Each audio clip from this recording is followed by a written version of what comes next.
Praise the lord. మన ప్రభువును మన రక్షకుడైన యేసుక్రీస్తు వారి శ్రేష్టమైన ఉన్నతమైన నామములో మీ అందరికీ మా హృదయపూర్వక వందనములు. ఈ యొక్క ఆదరణ వాక్యము మీకు దీవెనకరంగా ఉందని నమ్ముతున్నాము. కనీసము ఈ వాక్యమును ఒక 10 మందికైనా షేర్ చేయగలరని దేవుని పేరట మనవి చేసుకుంటున్నాము. ఈ రోజు దేవుని వాక్యము, యెహోవా ప్రజల ఎడల ఐగుప్తులకు కటాక్షము కలుగజేసెను గనుక వారు వారికి కావలసిన వాటిని ఇచ్చిరి. నిర్గమకాండము 12వ అధ్యాయము 36వ వచనము.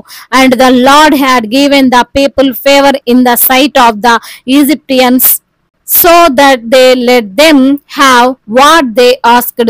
Exodus chapter 12 verse 36. ఈ రోజుకు గాను కృప కలిగిన దేవుడు మనకు అనుగ్రహించిన వాక్య భాగమును బట్టి ధ్యానించుకుందాము. ప్రభునందు ప్రేమైన సహోదరి సహోదరులారా, దేవుని యొక్క కటాక్షము మన ఎడల ఉంటే మన శత్రువైనా సరే మనము చెప్పింది చేయాల్సిందే, మనం అడిగింది ఇవ్వాల్సిందే, మనకు సహాయం చేయాల్సిందే. ఆయన కటాక్షము చేత మనము మన యొక్క శత్రువుల వంటి పరిస్థితులను జయించవచ్చు. మన జ్ఞానము, బలము, శక్తి, సామర్థ్యము చేయలేనటువంటి కార్యములను, చేయలేనటువంటి ఘనకార్యములను దేవుడి యొక్క కటాక్షమును పొందుకుంటే చేయగలమండి. ఆయనకు అసాధ్యమైనది ఏదీ లేదు అని మనము గుర్తు పెట్టుకోవాలి. ఈ రోజున అనేక మంది దేవుని యొక్క కటాక్షము కలిగి ఉన్నప్పటికీ దాన్ని గుర్తించలేకపోతున్నారు. వారు నమ్మినటువంటి యేసయ్యపై భారం వేయకుండా తమ సొంత జ్ఞానమును బట్టి నడుచుకుంటూ ఓడిపోతున్నారు, కోల్పోతున్నారు, తప్పిపోతున్నారు, బలహీనపడిపోతున్నారు. బహుశా నీవు కూడా ఈ రోజున అలాంటి పరిస్థితుల్లో ఉన్నావా? నీతో పాటు ఉన్న దేవుని శక్తిని గ్రహించక, గమనించక, నా వల్ల అవుతుందా, నా బలం సరిపోతుందా, నేను మాట్లాడితే వాళ్ళు వింటారా, నా మాట చెల్లుతుందా అనే సందేహము, సందిగ్ధత నీలో ఉంటే దేవుడు నేరుగా నీతోనే మాట్లాడుతున్నారు. నీ జీవితంలో నీకు కావాల్సింది, నీవు పొందుకోవాలి అని అనుకుంటున్నది నీకు తప్పకుండా లభించి తీరుతుంది. లేఖన భాగమును మనం ఒకసారి చూస్తే, ఐగుప్తిలో బానిసలుగా ఉన్నటువంటి ఇజ్రాయేలు ప్రజలు ఆ దేశపు బానిసత్వము నుండి బయటపడాలి. అదే వారి యొక్క ముందున్న లక్ష్యము. వారు అంత సులువుగా వారిని పంపరు. ఫ్రీగా చాకిరీ చేసి పెడుతున్నా లేదా తక్కువ భత్యానికి పనిచేస్తున్న వారిని ఏ యజమానుడైనా వదులుకుంటాడా చెప్పండి? వదులుకోడు కదా. అక్కడ ఇజ్రాయేలీలు పరిస్థితి కూడా అదే. వారు పనివారు కాదు, అంతకంటే దారుణమైన వారు, బానిసలుగా పరిగణింపబడుతున్నారు. ఈ రోజున కొన్ని గల్ఫ్ దేశాల్లో మన యొక్క భారతీయుల పరిస్థితి కూడా ఇలానే ఉంది. పనివారుగా వారిని పరిగణించడం లేదు, బానిసలుగా పరిగణిస్తున్నారు. వారిని ఇబ్బంది పెడుతున్నారు. వారి పాస్పోర్ట్ ని గుంజుకొని వారికి సరిగ్గా శాలరీ ఇవ్వకుండా కొడుతూ, తిడుతూ, హింసిస్తూ పని చేయించుకుంటున్నారు. వెట్టి చాకిరి వారితో చేయించుకుంటున్నారు. ఎందుకు ఇలా చేస్తున్నారంటే వారిని అడిగేవారు లేరు, బాధింపబడు వారి తరపున మాట్లాడేవారు లేరు అని వారి యొక్క ఉద్దేశం కదండి. కానీ దేవుడున్నారు. ఆయన యొక్క కటాక్షము వారిపైన ఉంది. తనని నమ్ముకున్న వారందరిపైన ఆయన తన యొక్క కటాక్షమును చూపిస్తాడు అని. అయితే ఐగుప్తుల్లో నుండి మమ్మల్ని బయటికి పంపితే చాలు, అదే మాకు 10,000 అనుకుంటున్న ఇజ్రాయేలీలతో మోషే ఒక మాట చెబుతాడు. మీరు వెళ్ళి ఐగుప్తుల దగ్గర ఉన్నటువంటి వెండి, బంగారము, నగలను, వస్త్రములు తీసుకుని రండి, అవన్నీ తీసుకుని మనం వెళ్ళిపోదాం అనే మాటను ప్రకటిస్తాడు. ఒకసారి ఆలోచించండి. ఈ చెరలో నుండి బయటికి పంపితే చాలు, బలుసాకైనా తిని బ్రతుకుతామని వారు అనుకుంటుంటే వారి దగ్గరే ఈ బంగారపు నగలు అడగమంటున్నాడు, వెండి నగలు అడగమంటున్నాడు, వస్త్రాలు అడగమంటున్నాడు. ఇవన్నీ అడిగితే ఇవ్వడానికి మనమేమి అధికారులం కాదు, మనము దాసులము. ఒకవేళ తెగించి అడిగామే అనుకోండి, ఫరో ఇంతవరకు పొమ్మన్నాడు, ఇప్పుడు ఆ మాట కూడా అనడేమో అనే సందేహము బహుశా కొంతమంది ఇజ్రాయేలీలలో తప్పకుండా వచ్చే ఉంటుంది కదండి. మనమే ఆ స్థానంలో ఉన్నా అంతే అనుకుంటాం. వాళ్ళ బంగారం, వారి నగలు ఇచ్చి మనల్ని సాగనంపడానికి మనమేమి బంధువులం కాదు, బానిసలం, ఇది జరగని పని అని అనుకుంటాం. కానీ అక్కడ విచిత్రం జరిగింది. శత్రువులుగా ఉన్నటువంటి ఐగుప్తీలు వారు వెళ్ళడానికి అస్సలు ఇష్టం లేనటువంటి ఆ ఐగుప్తీలు ఏమంటున్నారంటే, వీరు వెళ్తే చాలు అంటున్నారు. అంత మాత్రమే కాదంట, వీరు అడిగినవన్నీ ఆలస్యం చేయకుండా ఉన్న పలంగా ఇచ్చేస్తామంటున్నారు. వీరికి ఎందుకు మేము మా బంగారం ఇవ్వాలి, మా యొక్క వెండి ఇవ్వాలి అని కూడా వారు ఆలోచించడం లేదు.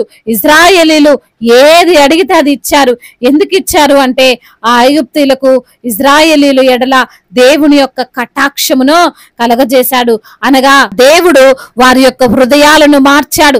వారిపైన ఆ టైములో జాలి కలుగుతుందో మరి భయం కలిగిందో తెలియదు గాని వారు మాత్రం ఇజ్రాయేలీలకు అన్ని సమర్పించుకున్నారు. ఈ రోజున ఈ మాటలు వింటున్న ప్రియమైన సహోదరి సహోదరులారా, నీ శత్రువులకు కూడా, నీ విరోధులకు కూడా, నీకున్న సమస్యలకు కూడా, నీ అనారోగ్యానికి కూడా దేవుడు నీ పైన కటాక్షము కలుగులాగున చేయగలడు.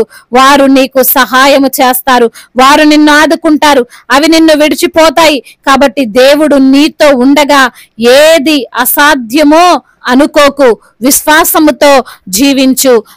దేవుడు ఈ మాటలను దీవించి మన హృదయములో ఫలింపచేయునుగాక. వాక్య భాగమును బట్టి ప్రార్థించుకుందాము. ప్రతి ఒక్కరు కూడా ప్రార్థనలో ఏకీభవించగలరు. ప్రార్థన. మహాశక్తి సంపన్నుడా, మహోన్నతుడా, కృపా కనికరములు కలిగిన దేవా, జీవాధిపతి మీకు స్తోత్రాలయ్యా. అవును ప్రభువా, ఇజ్రాయేలీల ఎడల మీ కటాక్షమును కలగజేశారు ప్రభువా. అయా అప్పటి వరకు వెట్టి చాకిరి చేయిస్తూ ప్రభువా, అయా వారి దేశానికి వెళ్లకుండా తండ్రి అడ్డగిస్తూ ప్రభువా, మరి తండ్రి వారిని బానిసలుగా మార్చుకున్నటువంటి ఆ యొక్క శత్రువుల నుండి తండ్రి నీ బిడ్డలైన వారికి అయా మీ యొక్క కటాక్షమును చూపి విడుదలనిచ్చినందుకు స్తోత్రాలు ప్రభువా. అయా ఒట్టి చేతులతో వారు వెళ్లకుండా ప్రభా, వెండి బంగారములు అయా మరి తండ్రి తీసుకొని వెళ్ళడానికి తండ్రి కృప చూపినందుకు స్తోత్రాలు తండ్రి. అయా దేవా, మా ఎడల కూడా మీ కటాక్షమును కనబరచండి ప్రభా. అయా మేము కూడా ప్రభా, అయా మాకున్నటువంటి విశ్వాసము ద్వారా అనేకమైన అద్భుతాలు మా జీవితంలో జరుగులాగున సహాయము చేయండి తండ్రి. ఈ రోజు నా ఎందరైతే బిడ్డలు వాక్యమును విని ప్రార్థనలో ఏకీభవిస్తున్నారో ప్రతి బిడ్డను మీరు పేరు పేరున దీవించండి అయ్యా, ఆశీర్వదించండి, బలపరచండి. మీ కృపా హస్తము, మీ కనికర హస్తము, మీ దయగల హస్తము వారిపైన ఉంచమని వేడుకుంటున్నాము తండ్రి.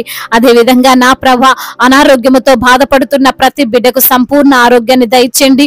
మీరే వారిని స్వస్థపరచండి. అరికారు మొదలుకొని నన్నెత్తి వరకు ప్రభా, మీ అమూల్యమైనటువంటి రక్తాన్ని వారిపైన ప్రోక్షించి సంపూర్ణ విడుదలను దయచేయండి. ఎముకలను బలపరచండి, ఆదరించండి, ధైర్యపరచండి. ఐసీలో ఉన్నటువంటి బిడ్డలకు ప్రభా మంచి ఆరోగ్యాన్ని దయచేయండి ప్రభా. అయా మరణపు టంచుల్లో ఉండి ప్రభా మీకు మొరపెడుతూ మూలుగుతూ ఉన్నటువంటి బిడ్డల యొక్క మొరను మీరు ఆలకించండి అయ్యా. మరణాన్ని జీవముగా మార్చమని వేడుకుంటున్నాం తండ్రి. ఆర్థికంగా చితికిపోయినటువంటి బిడ్డలను మీరే బాగు చేయండి ప్రభా. అవును దేవా, ఆర్థిక సమస్యలను కొట్టివేయండి. అప్పుల భారాల నుండి విడుదల దయచేయండి. అప్పు తీసుకునే బిడ్డలుగా కాదు గానీ అప్పు ఇచ్చే బిడ్డలుగా వారిని ఆశీర్వదించండి తండ్రి. కుటుంబంలో కలహాలు, భార్యాభర్తల మధ్య విభేదాలు, అన్నదమ్ముల మధ్య విభేదాలు, ఆస్తి తగాదాలు, వాటన్నిటి నుంచి కూడా విడుదలను దయచేయమని బ్రతిమిలాడుకుంటున్నాం ప్రభా. అదే విధంగా నా ప్రభా, ఎందరైతే బిడ్డలు ప్రభా మరి చిన్న బిడ్డలుగా ఉన్నారో వారికి తండ్రి మీ యొక్క కాపుదల దయచేయండి. యవన బిడ్డలందరికీ మీరు తోడుగా ఉండండి. యవన వయసులో మీ కాడిని మోసే కృపను దయచేయండి నా తండ్రి. అయా మరి తండ్రి చెడు వ్యసనాలకు, చెడు స్నేహాలకు బిడ్డలు ఎడిక్ట్ అయిపోకుండా ప్రభా వారిని తండ్రి ఆ యొక్క చెడు వ్యసనాల నుంచి తండ్రి మీరే విడుదలను వారికి అనుగ్రహించి తండ్రి మీ కటాక్షం వారిపైన ఉంచమని వేడుకుంటున్నాం. ఉద్యోగం లేక బాధపడుతున్న బిడ్డలకు మంచి ఉద్యోగాన్ని దయచేయండి ప్రభా. అయా మరి తండ్రి కాంపిటేటివ్ ఎగ్జామ్స్ రాస్తున్న బిడ్డలను మీరు జ్ఞాపకం చేసుకుని వారికి తండ్రి తగిన జ్ఞానాన్ని మీరు దయచేయమని బ్రతిమిలాడుకుంటున్నాం ప్రభా. అదే విధంగా వివాహాల విషయంలో ప్రభా మీ చిత్తం ఏమిటో బిడ్డలకు బయలుపరచండి ప్రభా. మీ చిత్తంలో వారి వివాహం జరుగునట్లుగా కృప చూపించండి అయ్యా. బిజినెస్ చేస్తున్న వారిని దీవించండి ప్రభా. అదే విధంగా కోర్టు సమస్యలు, ల్యాండ్ సమస్యలు అన్నిటి నుంచి కూడా విడుదల దయచేయండి అయ్యా. మీరే వారికి న్యాయం జరిగించమని వేడుకుంటున్నాం. అదే విధంగా ప్రయాణాల్లో ఉన్న ప్రతి బిడ్డకు మీరు తోడై ఉండండి. వారి ప్రయాణం సుఖముగా, సౌఖ్యముగా అయా మరి తండ్రి సంతోషంగా ఉండునట్లుగా కృప చూపించండి దేవా. అయా అదే విధంగా రక్షణ లేని ప్రతి బిడ్డకు రక్షణ, మారు మనసును మీరు అనుగ్రహించమని వేడుకుంటున్నాము తండ్రి. అయ్యా ఇంకా మీ మాటకు లోబడిన బిడ్డల హృదయాలను తండ్రి ప్రేరేపించండి దేవా.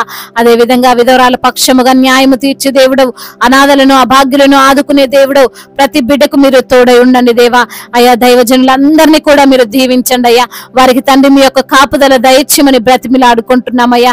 మీ సేవ చేస్తుండగా వచ్చే నిందలను అయా శ్రమలను అన్నిటినీ ఆశీర్వాదకరంగా మార్చండి దేవా.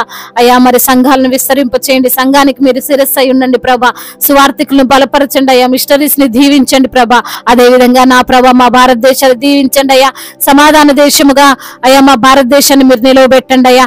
అధికారులందరికీ తోడుగా ఉండండి ప్రభా. అయా మరి తండ్రి ఇతర దేశాల్లో ఉంటున్న ప్రతి బిడ్డకు మీరు తోడై ఉండండి అయా. వారు చేస్తున్న పనులలో ఆశీర్వాదాన్ని దయచేయండి తండ్రి. అయ్యా మరి గర్భఫలము లేని బిడ్డ జ్ఞాపకం చేసుకొని అయ్యా వారికి గర్భఫలాన్ని దయచేయమని, గర్భిణీ స్త్రీలను దీవించి ఆశీర్వదించమని, తల్లి బిడ్డలకు క్షేమాన్ని దయచేయమని బ్రతిమిలాడుకుంటున్నాం. అయ్యా మీ యొక్క సహాయము, మీ తోడు, మీ సన్నిధి నిత్యము బిడ్డలతో ఉంచమని బ్రతిమిలాడుకుంటూ యేసుక్రీస్తు వారి ఉన్నతమైన నామంలో ఈ ప్రార్థనను అడిగి వేడుకొని పొందుకొని ఉన్నాము మా ప్రియ పరలోకపు తండ్రి. ఆమేన్. ఈ రోజు పెళ్లి రోజు మరియు పుట్టినరోజు జరుపుకున్న వారందరినీ దేవుడు దీవించి సకల మేలులతో, సకల ఆశీర్వాదములతో, కృపా క్షేమములతో, శాంతి సమాధానముతో, మెండైన దీవెనలతో దేవుడు మిమ్మల్ని నింపును గాక. మీ యొక్క ప్రార్థన అవసరతలను మాకు తెలియజేయగలరు. మీ కొరకు మేము తప్పక ప్రార్థిస్తాము. మొదటిసారిగా మన యొక్క ఆదరణ వాక్యం చూస్తున్నట్లయితే తప్పకుండా సబ్స్క్రైబ్ చేసుకోగలరు. ఈ వాక్యం మీకు ఆశీర్వాదకరంగా ఉండినట్లయితే అనేకులకు కూడా ఈ వాక్యాన్ని పంపి మీరు కూడా దేవుని యొక్క రాజ్య సువార్తలో పాలిభాగస్తులు కావాలని దేవుని పేరిట మనవి చేసుకుంటున్నాను. May God bless you all. దేవుడు మిమ్మల్ని దీవించి బహుగా ఆశీర్వదించును గాక.